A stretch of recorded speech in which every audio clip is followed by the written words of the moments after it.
Well, we've been in such a dry stretch of weather. I want to point 2 days coming up where there's a chance for rain, but also thunderstorms. So impact weather, given the risk there could be lightning, but maybe even a few strong winds. That will be both tomorrow afternoon and evening, and then again on Saturday with 2 different fronts moving in. We're going to be warming up over the next few days, but when that final front comes through on Saturday with storms, then it's going to cool us down starting Sunday into next week. It's going to feel really crisp again with cooler and dry temperatures. Temperatures right now are in the 60s and the 70s. We're at 68 at BWI, 70 still at Hereford. So it's actually a little milder than it was yesterday. The temperature isn't dropping down quite as quickly.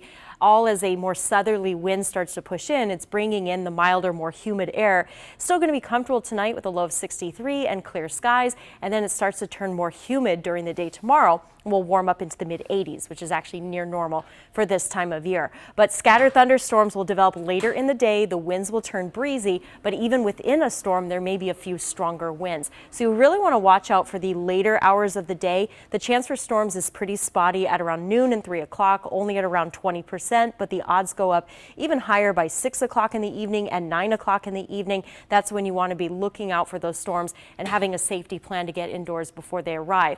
Not only is there a risk for the rain and the lightning, but some of these storms may contain some isolated damaging winds. We're in this darker green here across much of the state where there's at least a potential for a few stronger winds developing with the storms. The damage threat is on the lower end though. So we'll watch this on the future radar. The storms are slowing down a bit in the latest run of the data, so they may not be getting here till closer to 6, 7 or 8 o'clock.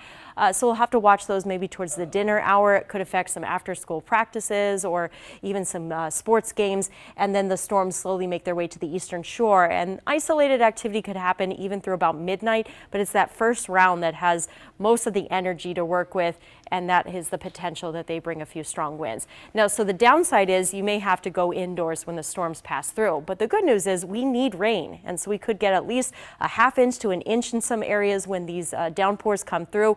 But the nature of storms, they're hit and miss. Not everyone is going to get this beneficial rain. You may have to do some watering still in the next couple of days. This is not related to the rain, but more to do with the wind and the upcoming full moon. The tides will be above normal in parts of the bay, including in Anne Arundel County. Annapolis is going to see minor flooding over the next several high tides, mainly the morning hours, and it's especially the Friday morning high tide that could be the highest, maybe around 3 feet tide, so could affect areas like Compromise Street. 7-day forecast, so 2 different days to really watch for coming up. Later tomorrow when we get the thunderstorms, another round on Saturday. Otherwise, we have many dry days in these next 7, but it's going to be warm for the next few days in the 80s. That cooler weather starts Sunday with highs back in the 70s, and that means the nights will get cooler again. We'll drop into the 50s. We can keep bringing out the layers to get us through those cool mornings.